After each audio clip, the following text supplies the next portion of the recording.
Hi everyone, welcome to another episode of the Cheeky Natives. It's Letlogonolo flying solo. Today I'm bringing you a very special conversation. This conversation was recorded for the Open Book podcast series.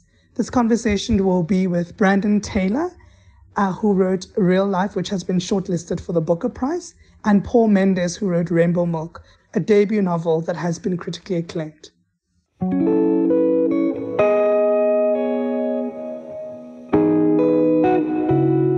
I grew up with a lot of shame, and a lot of it was predicated not so much on like my queerness as like what my family perceived as like gender deviancy. Like if I put a towel on my head and pretended I had long, luxurious locks. You did that too? Oh, absolutely. Yes. Hello, friends. Welcome to the Open Book podcast series, where we bring you important and fascinating conversations between local and international authors. I'm Fasti Collins, and I'll be listening along with you. In this episode, Brandon Taylor and Paul Mendez are in conversation with Letlogonolo Mokuruana, who is one half of the amazing literary podcast, The Cheeky Natives. Brandon Taylor's debut novel is Real Life, which is the story of Wallace, a young black PhD student at a mostly white campus in the Midwest. Most of the novel takes place over the course of a weekend, tracking his relationship with his classmates. In particular, he has a series of sexual encounters with one of them, the supposedly heterosexual Miller. This exceptional novel was very deservingly shortlisted for the Booker Prize 2020. Paul Mendez's novel is also a debut, called Rainbow Milk.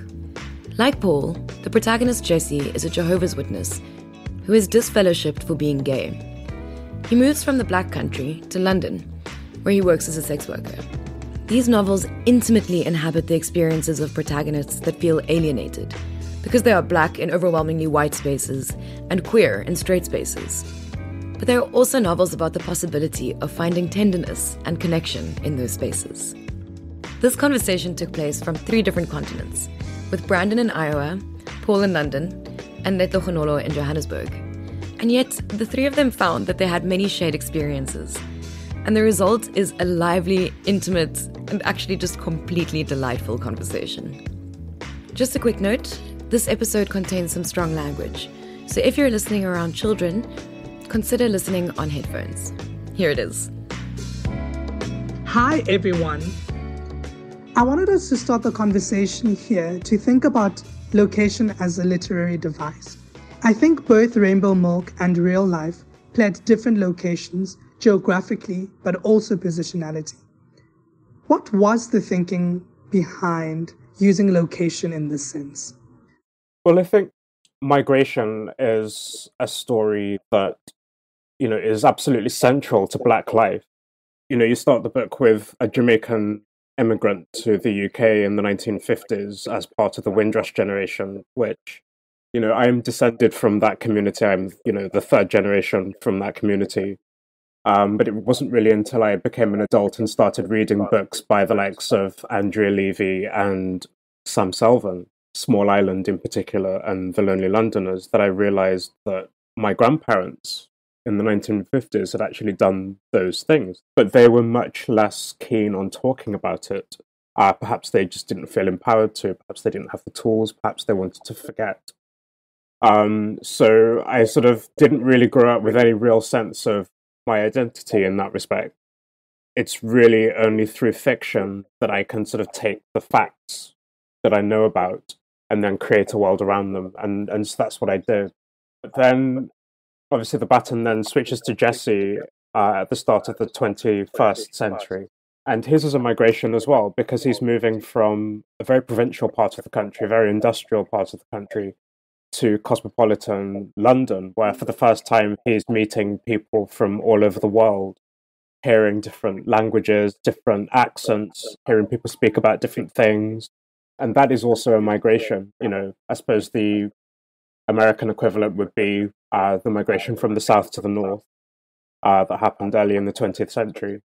So, it's all fascinating, this kind of idea that you can be in one place and think you know yourself, but then you can move to another place and become a completely different person. because of what that place opens up to you and what it does to you. Thank you so much. Brandon, I think about location playing a sort of break from the past. And I wanted to talk to you about geographic location and its place in the book and how it's used in the book.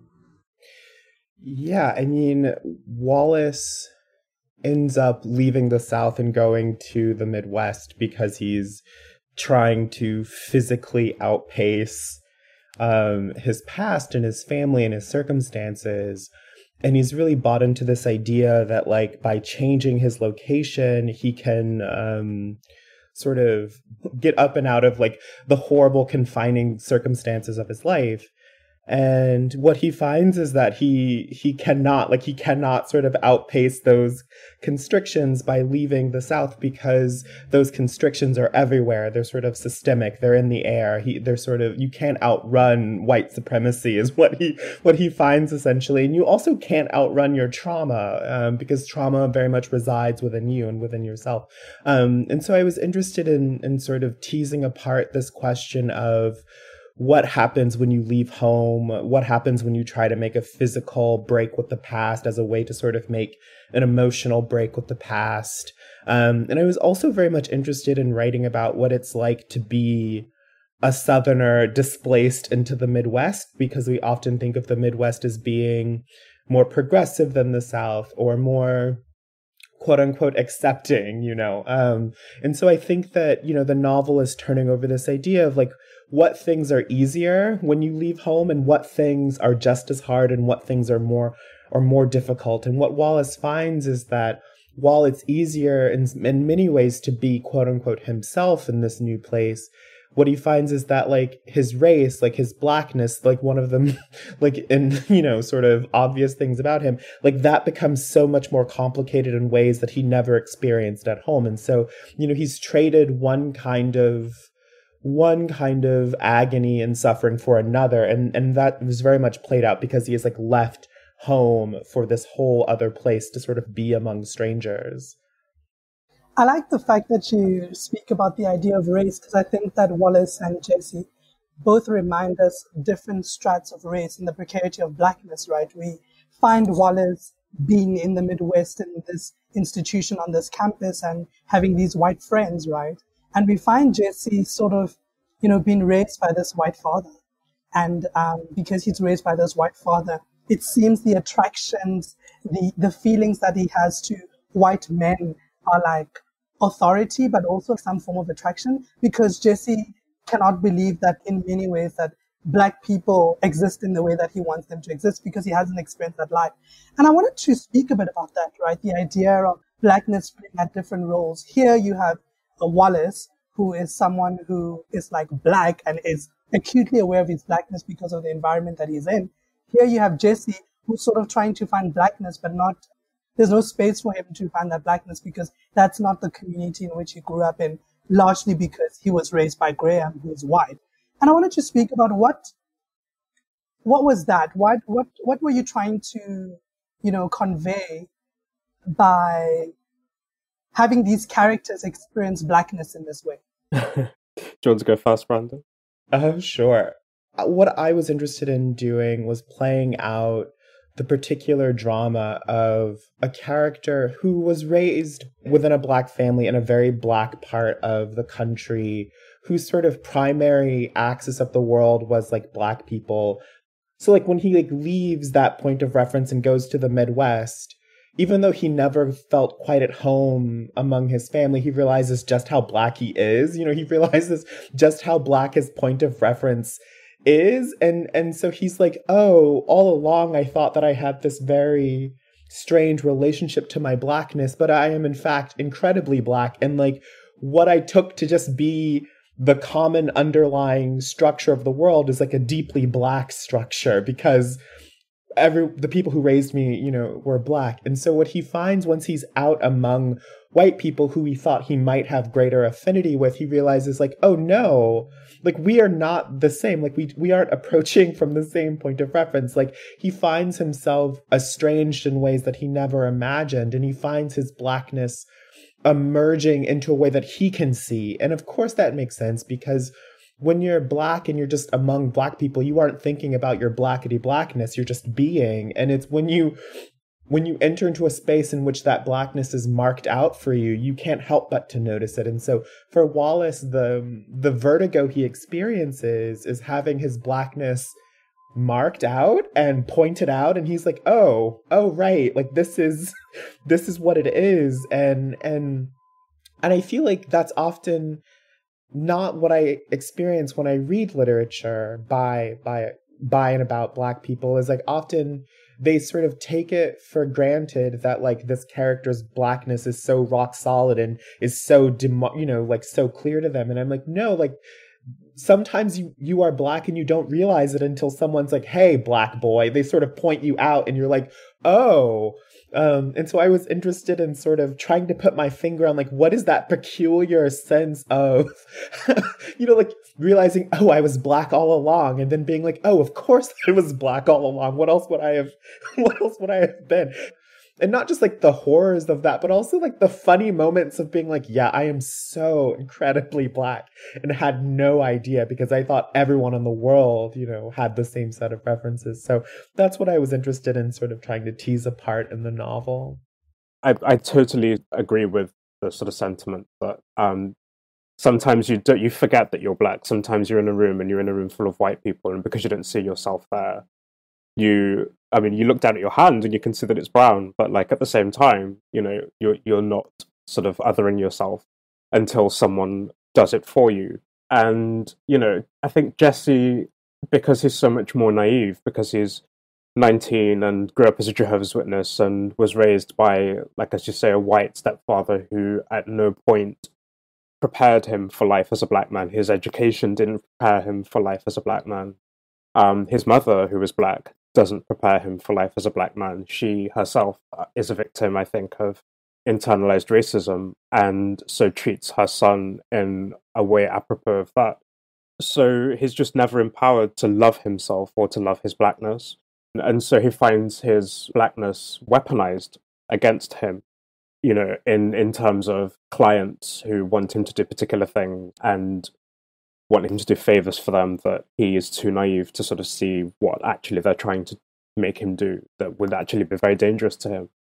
So it's just a much more subtle kind of racism, because Jesse doesn't realize that just because they're not calling him the N-word or the Black B or whatever, they're still sort of racializing him, still victimizing him because of the color of his skin. And so, what? It's just very, very important for us as Black writers, and I think also as Black gay men, to deal with these subjects, because we have a particular sort of viewpoint of mainstream gay culture and of white supremacy in general, white paternal supremacy in general, to show the way that some people try to get away with things and continue to get away with things.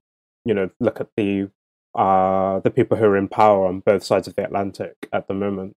And so it is just important to show examples of that in action. I wanted to also speak about shame and about the internalized shame that we as queer men, hold and just hold on to. Sometimes as like a clutch. I think about Wallace, and Wallace just not allowing himself to live in the way that he can, because he's so ashamed of these things, right, of this past. And you think about Jesse, and Jesse, something happens to Jesse that allows him to leave the Black country and move to London, right? So, but a large part of that is the shame.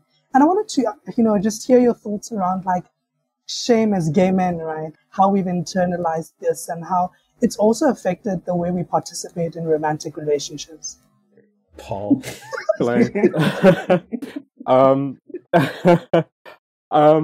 Well, I guess, do you know what? Gay marriage, I'm British, obviously, and, gay marriage has only been legal in this country for a few years. I think since 2014 or something like that. Civil partnerships became legal in 2006.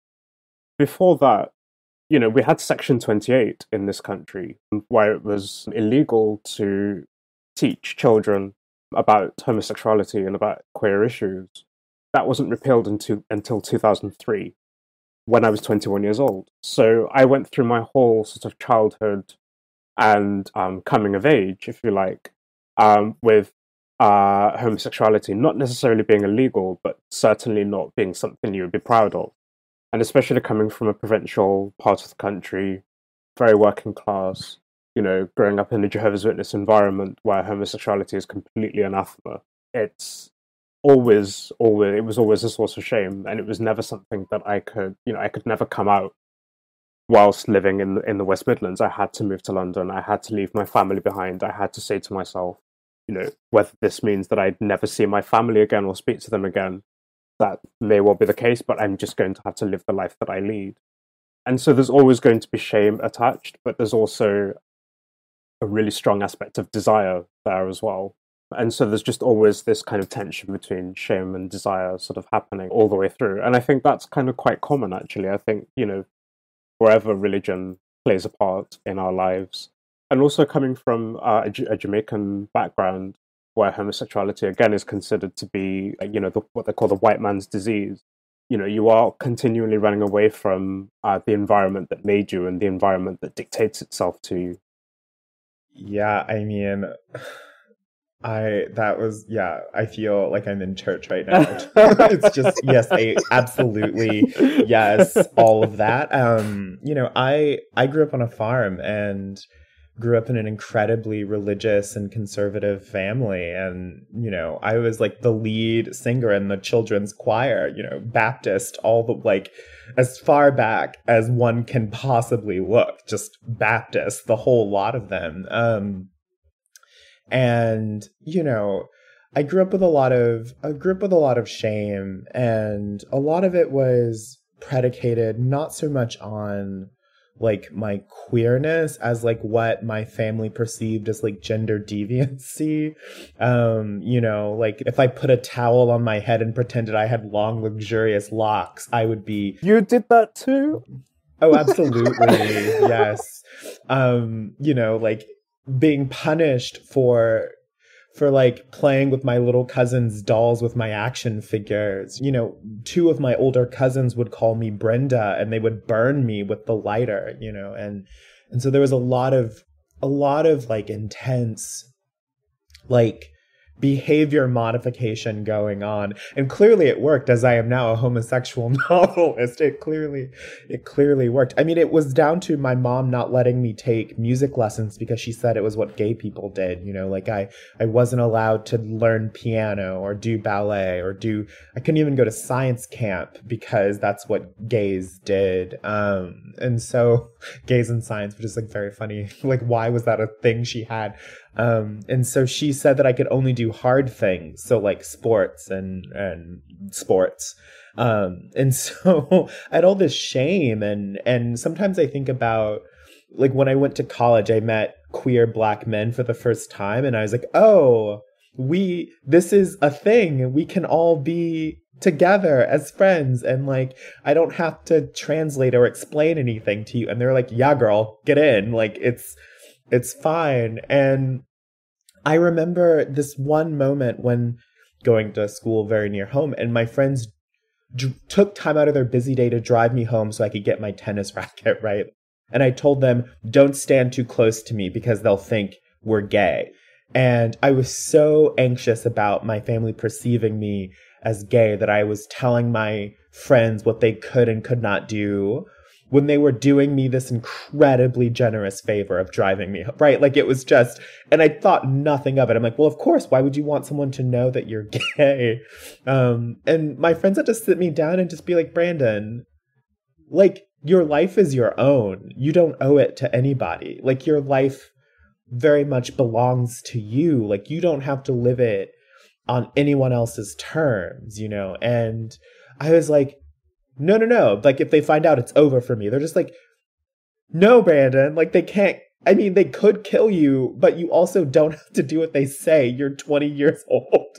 And so, that was a real turning point for me, like finding other people who could sort of tell me that like, you don't have to continue living this deep in the closet. Like just be who you want to be. And, like when it came time to write this book, I wanted to capture that intense almost bifurcation that happens in a life when you are someone who needs desperately to get out of whatever small definition home has for you to sort of escape into some larger sense of who you are, but still realizing that like just because you get into a larger definition that someone has set out for you, it's still living your life on terms set by this sort of overcultural imagination. And that isn't freedom. It's just a different kind of bondage. And I think shame is very much the way that the overculture teaches a people how to surveil itself and how to limit itself and how to control itself and how to restrict,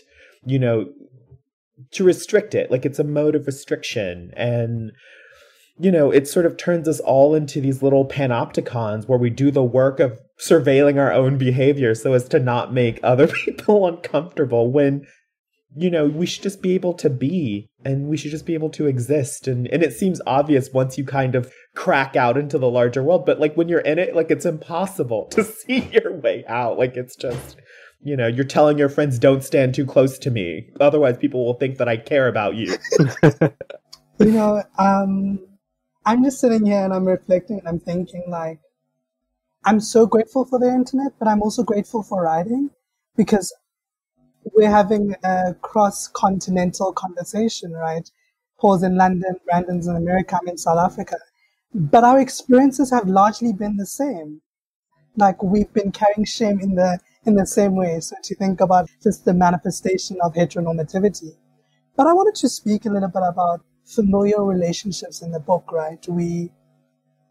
Both Jesse and Wallace have really tumultuous relationships with their families. And I feel like in many ways it's a reflection of the precarity of queerness and how often when you are stepping into yourself, that part of your life sort of moves away because you either have parents who are like, you definitely cannot be this. Like my child will never be that. And we sort of have two plays because religion also plays a huge role in how parents accept us and appreciate us. But I wanted to speak about what it was that you were trying to play at when you were talking about familial relationships. Because in many ways I read it and it felt like somewhat autobiographical in some senses, right? I just like this is too real, man, to be fiction, right? Like this is written from experiences that people have had. So I wanted to speak a bit about that. Yeah. I mean, I guess I'll just be chaotic, but like something that frustrates me often is the persistence of this myth that like the Black Southern family is just this glorious, resplendent structure of support and love and on and on and on. Like the hagiography of the Black Southern family just drives me up a wall to no end. And I'm just like, okay, but some of us had really difficult families. Like, we're not all just sitting on the porch drinking sweet tea telling stories. Like, some of us have real familial trauma. Like, we can't just perpetuate this idea that the family is like this safe space, because for many people, that is not true for a whole host of reasons, of course. So when I was setting out to write the book, I was like, I'm going to finally tell a story about a brutal Southern family and nobody can stop me. Like, nobody can make me put in the diabetic grandmother whose foot gets cut off, and nobody can make me put in the sweet mom who like works 6 jobs and wears scrubs all the time. Like, nobody can make me put that in the book. Like, it's going to be a brutal Southern family, the likes of which I am very accustomed to. And so like, that was really important to me to sort of tell a story about a family that wasn't just this loving, wonderful, beautiful thing, that Wallace didn't have this idyllic rural childhood, and that his family life was complicated, and was complicated because of reasons, not just because of his queerness, but like because it's a group of people who had to work just to survive, right? Like he comes from a very working class milieu and a deeply religious milieu. And that's his point of origin. And it felt really important to sort of get some of the contours on that experience right on the page, and that it wasn't just everybody being beautiful and eccentric and lovely, that like sometimes people were really cruel and really awful. You know, that felt really important to me, that it wasn't just another beautiful Southern family, that it was brutal and difficult and messy and complicated. And I always say that I was like raised by wolves because it was just, slamming doors and nobody talking unless they were yelling about somebody stealing something. Like it was just not, it felt like there was no peace in my home. And I just don't know how to write a loving, uncomplicated family. Like it would just never occur to me that is what a family, that's what a family is. So Wallace's family is kind of messed up because, every family is a little messed up. Yeah, family is only really a safe space when everyone complies, I guess, with like what's, the central purpose. And again, I guess growing up, so many of my ideas of what a black family was came from TV and from American TV. So from the Cosby Show, etc. Because like I grew up on there were only 2 black families on my estate growing up, and we were both Jehovah's Witnesses. So there was no sort of black other around us. And,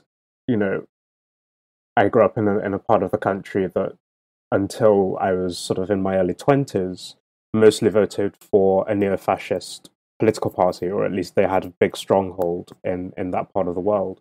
So my blackness was always something to be ashamed of, and my parents grew up in the same part of the world, so their blackness was always something to be ashamed of. And you know what? Like, as third generation West Indian immigrants or Afro-Caribbean immigrants, we're guinea pigs. Do you know what I mean? Where we don't really, each generation is having to learn it, who it is and identify itself afresh. The second generation, I feel like my parents and their sort of cohorts were either, proud of their Jamaican or Afro-Caribbean roots, but also sort of wanted to have a foot in English culture, or they wanted to just be English completely, or they wanted to be just Jamaican completely. Whereas my generation just hasn't really had that. We were born here to parents who were born here. We go to schools here. We learn, we're learning the same things as other children. White children. We sort of, as children, don't see ourselves as being other. Again, coming back to what we were saying before, until someone points out that we are. And so, the idea that Jesse's mother is, has internalized racism and is therefore treating her child like a white woman would if she had a black teenage boy in her house. That's interesting.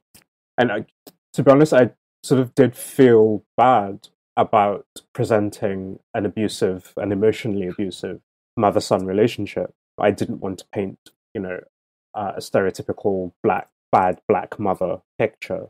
But in the end, you have to be true to your material. And Rainbow Milk is a very sort of, we can say it's semi-autobiographical for the purpose of marketing, but it's very, very complex in terms of how the story is dealt with and how this, for example, I don't have a white stepfather. My dad is black. My parents are married, so let's just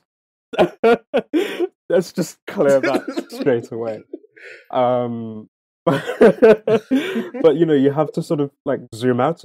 I have the material. Like I'm, a gay black boy from a West Indian or Afro-Caribbean community, third generation in the West Midlands in the Black Country, who has moved to London, come out as gay, and become a sex worker, having been a Jehovah's Witness. That's novel material. Like, and that's why I've written this book.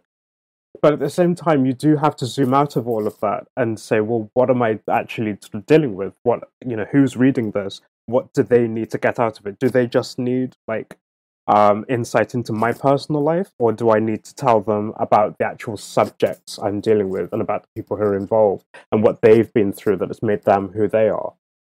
Do you know what I mean?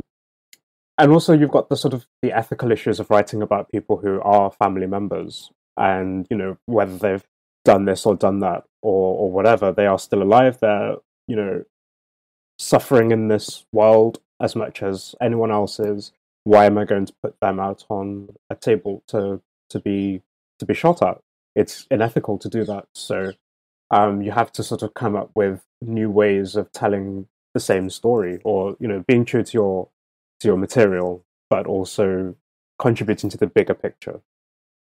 I wanted to spend some time thinking about the confines of masculinity and how like restrictive it can be.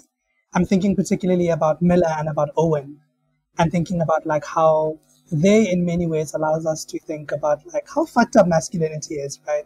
And how fucked up like compulsory heterosexuality is, because you can't access your desires in the way that you can. And even if you do, like it's like in secret corners or very late in your life, right? You think about Owen, who has a family, and you know at some point it's just like, fuck this shit, man, I'm trying to live my life, and I know I've always been this thing, but they've just not allowed me to be this thing.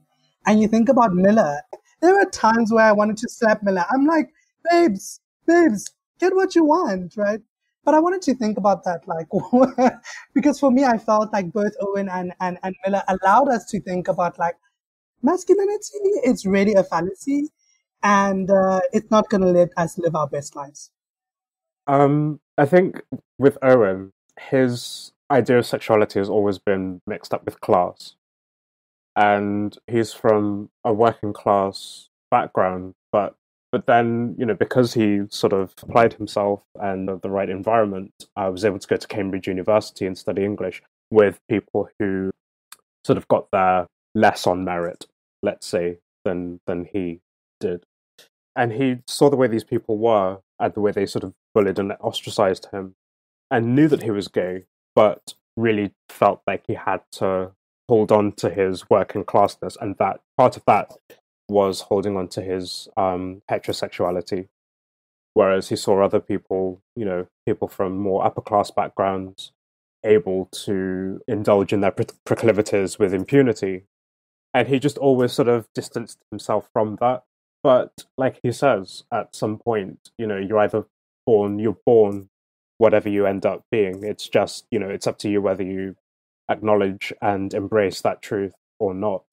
Unfortunately, he does, but obviously not before he's married and started a family, so that sort of brings up its own issues.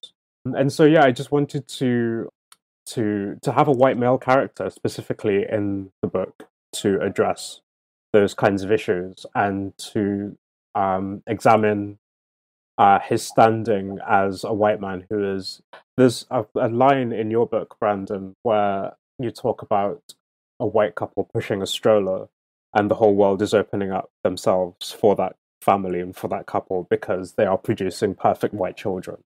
And that's exactly what Owen has hoped to become, the sort of person who the world opens itself up for, because he's a white man who is able to produce white children.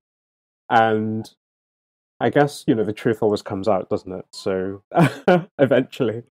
And so he, I guess, found a way to live his truth, as Jesse finds a way to live his truth. Sometimes it doesn't matter the circumstances in which you're born. You just have to sort of find your own way to be the person that you think you are. Yeah, I mean, I think also that line you're referencing, I think Wallace then notes that he has seen the dad of that couple on the app or something, like he's seen him on Grind. Yeah.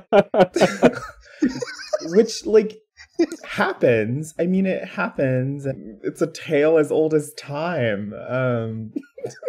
White fathers cheating on their wives with the boys from Grindr. So, like, that's, you know, anyway, yeah, I mean...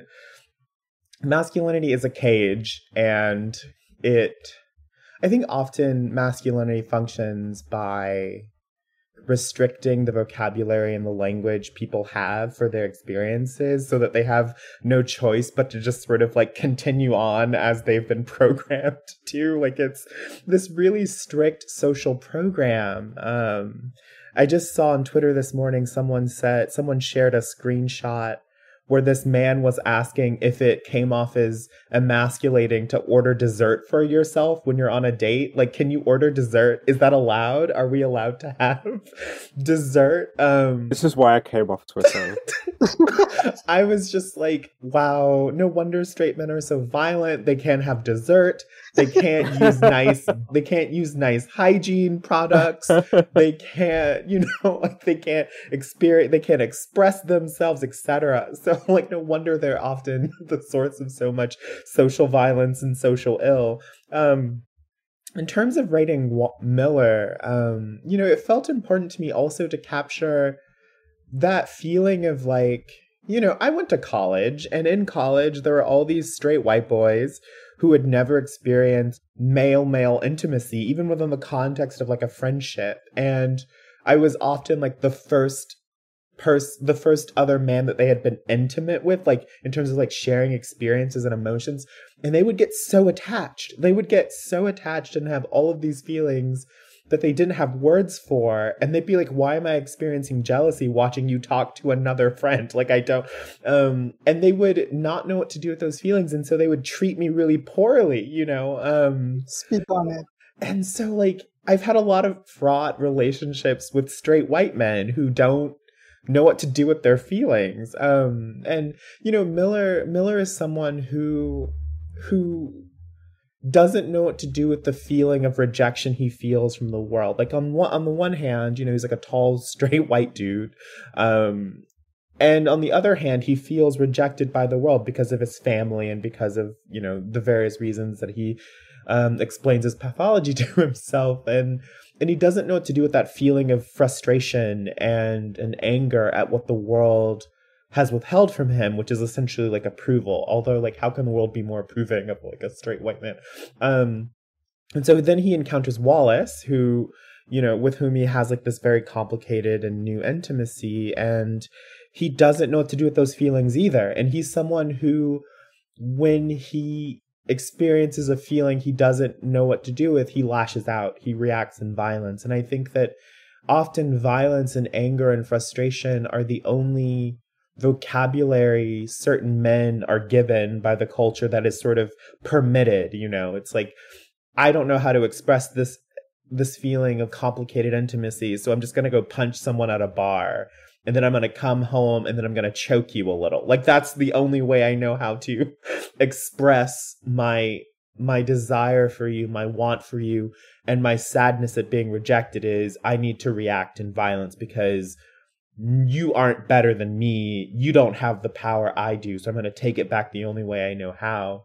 And like, that is not, some people were like, I don't believe this. And I was like, friend, this required the least amount of imagining. Like this required no imagination, because whomst amongst us hasn't had that kind of fraught, weird intimacy with like a straight white man? Like who hasn't sort of fallen in quasi love with like a friend? I was like, the gays will know. The gays will see this and the gays will know, because like it's such a weird part of being, I think, like a queer man who interacts with other men, is that sometimes those other men don't have the same robust vocabulary or emotional toolkit to process like what's happening.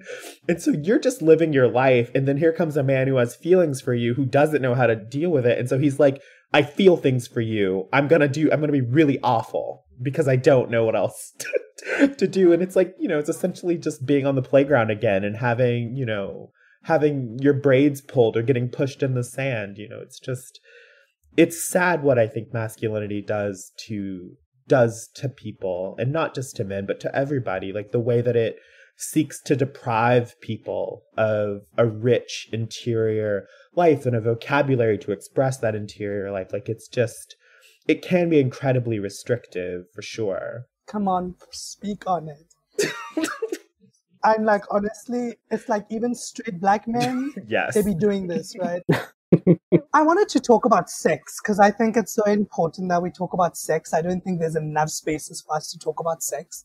And both Real Life and Rainbow Milk had me like sort of like moving around as I'm reading. And I'm like, oh, okay. And so that's just to say, like, the sex scenes were absolutely beautiful, right? But also really erotic. Like, I was aroused reading these sex scenes, right? And I wanted to say thank you for that. Why was it important for you to write sex in this most ordinary way? Because I find that often our literature sort of has like a curtain. So we are introduced to the scene, but we never participate in the scene. But in both Real Life and Rainbow Milk, we really are participating in the scenes, and like also magnificently so. So I wanted to talk about sex and why it was important for both of you to write about sex in that way. I guess it wouldn't have occurred to me to do anything else because the first novels I learned to read were romance novels, and like sex in those books, like it's just there on the page. Like romance novels be doing it. Honestly, there are like nipples, there's anatomy, there's like a real like physical dimension to them when you read them. And so coming from that tradition as like a very early, I like being 6 years old and learning to read from romance novels because my family had no other books. Like the erotic and the sexual have always been a part of my literary imagination. But I do agree that oftentimes in queer literature, the sex scenes get all like gauzy and diaphanous and very like the lyricism sneaks in and you're suddenly like you sort of issue out into the universe as like crystal and vapor. And like, I have no patience for that. When I write, I'm always thinking about the body. I'm thinking about the physicality of the characters in space. Like, I don't want to write literary character vapor. Like, I want the characters to have a physical self. And what that means is that when I write sex, I'm thinking about, okay, but like, how does that actually feel? Like, that's not a comfortable position. Like, sex is great, but it also sometimes is like really uncomfortable. Like, you're doing weird things with your body that you don't normally do. And sometimes it feels really good. And sometimes I'm the kind of person who, like, when I'm watching a sex scene, I'm like, okay, but like, is she going to have burns on her elbows after that? Like I'm always thinking about like, what is the one detail that makes that come to life in the imagination? And it's not often the most obvious anatomy. The parts of the sex scenes that I sort of felt the most charge in was like writing about Wallace seeing Miller's body, noting the places where his body was soft, or like noting the places where his body had hair that Wallace didn't expect there to be, sort of like bringing to life those seemingly ordinary parts of our bodies that are invisible to us. We don't even think about the inside of a man's thigh unless you're like a certain kind of person, like you don't think about the way that anatomy looks. And I got sick of reading the same kinds of sex scenes where it's like doggy, or it's on the knees, or it's like missionary. And I'm just like, okay, but like, what about sex on the couch? That's a thing that people do. What about sex on the floor, in the bed? Like, how are these different? What is the sort of emotional baggage that the character is bringing to the scene that's going to make them react physically in a certain way? Like when Miller touches Wallace, he reacts in a certain way because of his personal history. And Miller touches Wallace with a certain hesitation because he's doing it for the first time. And I love all of that. I love bringing all of that together, the character's history, their body, and how it's all sort of talking to each other. And for me, it always starts with wanting the character's body to feel present on the page and to capture some of the human awkwardness of just existing in space. Same, absolutely the same. The sex scenes that I've read that stick in my mind aren't the ones that are sort of lyrical and that sort of right around the perimeter of the sex. The sex scenes that stick in my mind are the ones where as little language is used as possible to describe what's going on, but you're just there. And again, it's like about the physicality and about, sex, especially, when you're dealing with Jesse, who is a sex worker, you're not dealing with romance, you're not dealing with love, you're not dealing with emotions at all, really. Not in the act. You're dealing with the bodies. You're dealing with fluids, dealing with the way people smell, taste. You're dealing with facial expressions. You're dealing with, people reaching their limits and having their limits tested. And there just isn't really an apparatus for that. I could write lyrically and I could write sort of elliptically about it, but we don't have the visual apparatus particularly to deal with the vision of a 19-year-old, 20-year-old black boy fucking a 51-year-old white man. We just haven't seen that in literature before.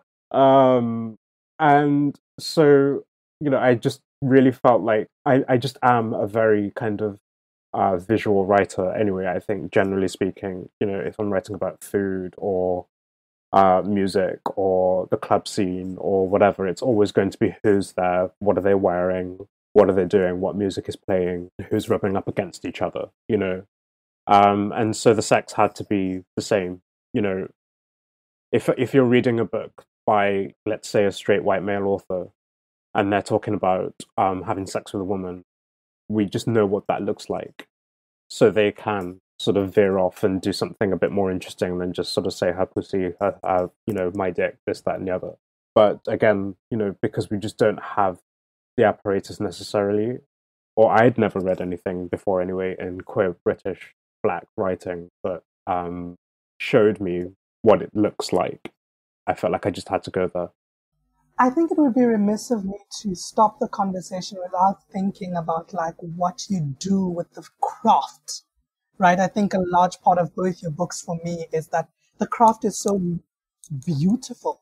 There's like prose, there's narrative shifting, first person, third person, and it's just like absolutely stunning. And also allows you to participate with the characters in the way that they want you to see their world, right? Because I felt like a lot of that Wallace, in many ways, we felt like we were journeying with him. We were watching his life. And then there were moments where we weren't watching his life. We were in his life with him. And similar to Jesse, a large part of it is we're like with Jesse, and then Jesse's also at a distance. And I thought that was like stunning. So for me, I felt like I wanted to commend you both on the craft. I thought the craft was absolutely incredible. The prose, the poetry, and also, Paul, what you do with language and what you do with dialect. Like I just, the movement, it felt like music in many instances, right? Like, so you're moving in between things. And I also had the pleasure of listening to the audiobook that you read. And I was like, okay, like now I really have to enjoy this book in this form. I've read it, but now I want to listen to Paul read. So I wanted to talk about that and commend you both for what really is an incredible craft. I feel like as a debut, both your books do so much with craft. And so the question I suppose I have is, I met Baldwin in both your books in different ways, right? In your book, Paul, I met him frontally because, there are a lot of meditations about Baldwin. But in real life, I felt like I see Baldwin and I'm like, oh, wait, another country? Oh, wait, Giovanni's room? Like, hold up. And then I read Paul's book after. I'm like, oh, yes, this is what it is, right? So I wanted to speak about your literary influences and particularly what were some of the things that you were thinking about in writing these debuts? So, do you know what? I recently reread Tell Me How Long the Train's Been Gone for the first time since I was 20. And that was the first Baldwin book I read. And, it's kind of like lesser known and less famous than the others, but I think it's one of my favorites, really. But reading it again, just a few weeks ago, I sort of realized just how much that book got inside me and stayed there. In this kind of like unexplainable, unidentifiable kind of way, until you reread it, you just don't realize. I followed a lot of Leo Proudhammer, the protagonist's, what he does with his life. I sort of copied almost. I sort of became an actor and, I worked in restaurant. And, there are just so many similarities between Rainbow Milk and Tell Me How Long the Train's Been Gone that I thought were, well, I just didn't realize that there were similarities. I didn't realize that I was doing the same thing that Baldwin had done. But now reading the book, having written Rainbow Milk, I can totally see that the influence is there. There's a long scene in Rainbow Milk where Jesse is working in a restaurant and, he's sort of giving us, all the requests from customers one after another in this sort of like splurge. Baldwin does that as well in Tell Me How Long the Train's Been Gone. And I'm like, no way. I thought I was being so original. No way. I honestly did not remember that he'd done that. And I do wish that I'd read Tell Me How Long the Train's Been Gone while I was writing Rainbow Milk, because then I would just sort of maybe come up with something different. But again, I suppose it's not a bad place to be inspired from. But in terms of craft, I'm not particularly well educated. I don't have a degree. I'm currently studying a degree. And, I've never studied creative writing. I'm not even as well read as I should possibly be. But what I do have is I guess I just throw the kitchen sink for want of a better phrase. I just do whatever I can in order to get the story out, to get the words out, to get the voice out. So with Norman, the Jamaican immigrant at the start of the book, who is blind and suffers unexpected racism, I was researching Jamaican flora and fauna at the British Library, and I was thinking about my paternal grandfather who died when my dad was 2 years old, so we know very little about him, just these few little facts. And so I was just thinking about him. And after researching Jamaican flora and fauna, I went home. I was living in Brixton at the time, and I rolled a spliff, sat smoking a spliff, and recorded myself. And I started speaking in Jamaican patois, which I never do really.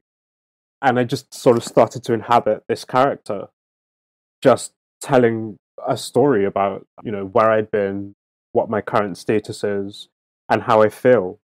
And I suddenly imagined that he had a couple of children, and now I'm sort of maybe talking about like how I feel the world is going to be for them, what sort of life they're going to have. And so I recorded that and then transcribed it, and that was the first draft of what you see in the first section of the book. I had no idea that that was going to be part of the book. I only added it at the last minute, but I'd written and recorded it sort of 2 years ago. And so, yeah, like I said, you just use what you've got. And I guess, I have to be very, very grateful to the people in my life who help with editing and just help me to sort of focus on the storytelling and not get too bogged down in trying to write a novel. Because, there's, my subject matter is my subject matter, and I just have to deal with it the way that only I can, if that makes sense. Yeah, I love that idea of writing a book that only you could write, to tell that story in a way that is like only you could do it. I mean, I think about that all the time when I'm writing, because I have this tendency to sort of want to do what people do in the books I love and admire, and I'm like, ooh, I wish I could do that, and I'm just not that kind of writer. And it's sort of, I have to like relearn that lesson every 3 months, it feels like. To the question of Baldwin, I mean, Giovanni's Room, I think that's one that many people start with. That was, for me too, yeah, like the first time Baldwin was the first queer Black writer I had ever read, and it just sort of set my head on fire. I was like, oh, you can tell the truth about these things in fiction. Like, oh my goodness, like this is accessible. And then I read Another Country, and that book was just like getting hit in the stomach. It was just so incredible. And what he does, like, he's so polyphonic in that book. It's just really extraordinary. And so like Baldwin, certainly, for a long time I was like, yeah, I really, really love Baldwin, but I don't think he's like super influential on me. Like, I'm more of like a Zola stan. And then my friend Garth Greenwald was like, Brandon, you know that Baldwin loved Zola. And I'm like, oh, then this makes so much sense. Okay, I get it now. And so it's, that's sort of like, that explains so much about Giovanni's Room, that Baldwin loved Émile Zola. So Baldwin is certainly in the water for me. Like, he writes so much about what it's like to come from like a God-haunted kind of situation, and the way that like the biblical finds its way into the very structure of his sentences. And that was something that I felt really insecure about when I was starting out writing. People would be like, what's with all this like weird, archaic sounding language? And I'm like, I don't know. Like, I read the Bible a lot as a child. Like, I can't get it out. Like, it's just a move I make. And reading Baldwin, I was like, oh, so you can do it. They were just being cruel to me. Like, this register that sort of I feel really comfortable in, the kind of lyric appeal to the cosmic and to the historical and to the mythic, Baldwin did it, so I can do it too.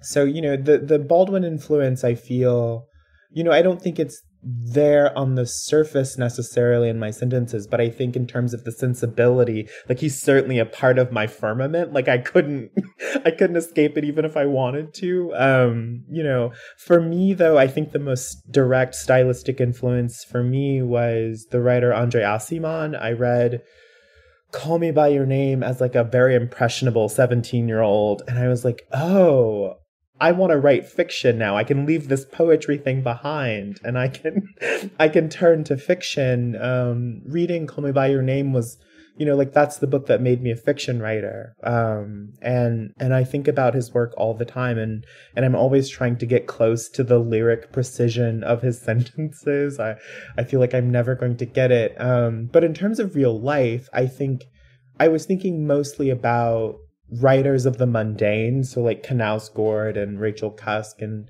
Ben Lerner. Those were the writers who were most in my head at the writing of that book, because I love what they do with the mundane, and I love what they do with this perfectly lucid prose, like this prose that seems to be almost like thought itself, and so there seems to be nothing writerly about it because it's just like thought, like it's just so clean and clear, which is also very Baldwinian if you really think about it. So that's what I was interested in, writers of great lucidity and precision and who write from this place of emotion, but don't let the emotion kind of overwhelm the tenor of the prose itself. And so they were who I was thinking most about. And also Jane Austen. Like, I think about Jane Austen more than perhaps a contemporary queer artist from America should be thinking about Jane Austen, but she is never far from my mind. And the way that she writes about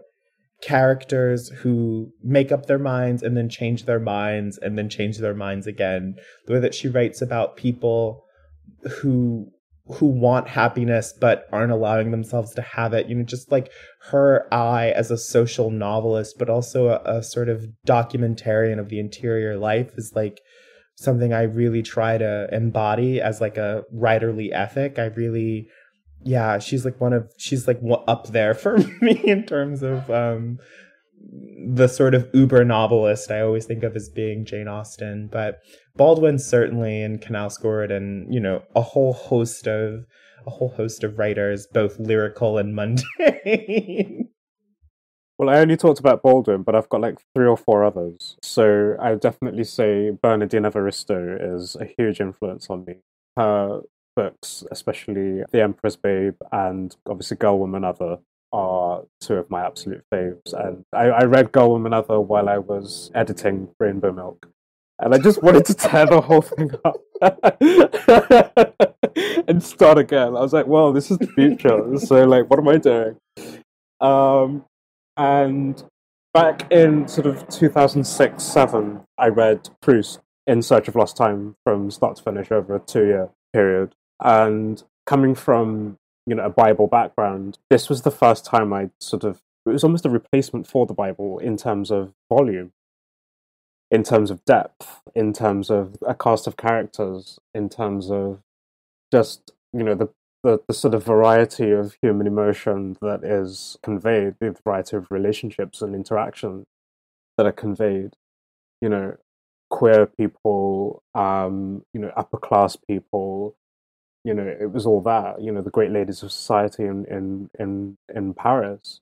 And so when I write about London, I want to write about London, and I'm not saying that I've succeeded in this way at all, but I wanted to write about London in the way that Marcel would write about London, and write about the people that he comes across with this kind of sense of innocence and this sort of sense of naivety, I suppose, and artlessness.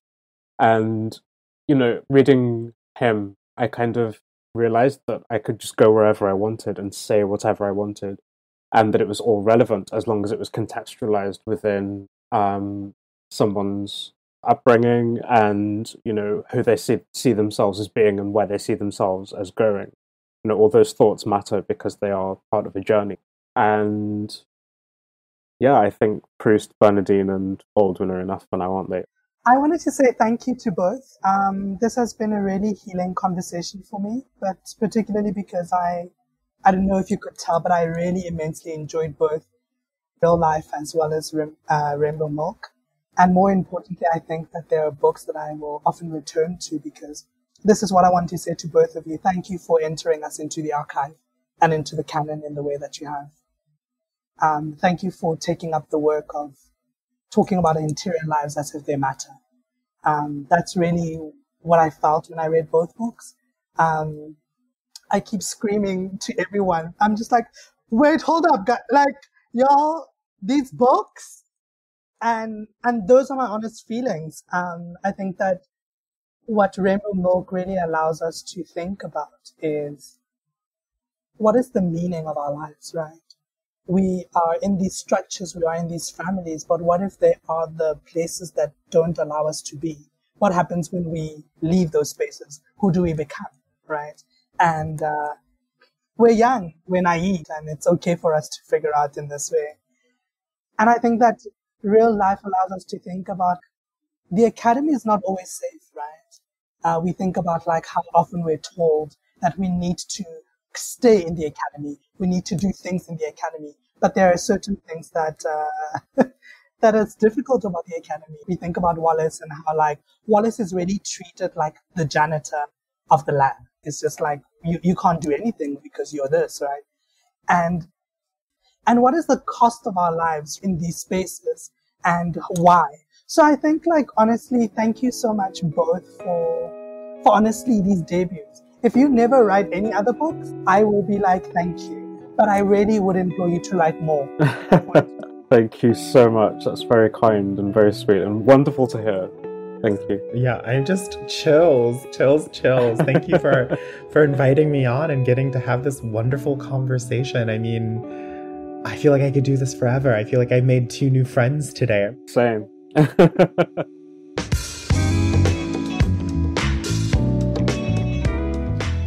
Thanks for listening, everyone. Both Real Life and Rainbow Milk are available for sale at the Book Lounge. In the next episode, Terry Ann Adams and Lynthia Julius are in conversation with Chase Reese.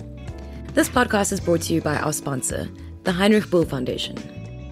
The Heinrich Bull Foundation has been actively promoting the consolidation of democracy and human rights, advancing gender equality, and taking action to prevent the destruction of the environment in Southern Africa since 1989.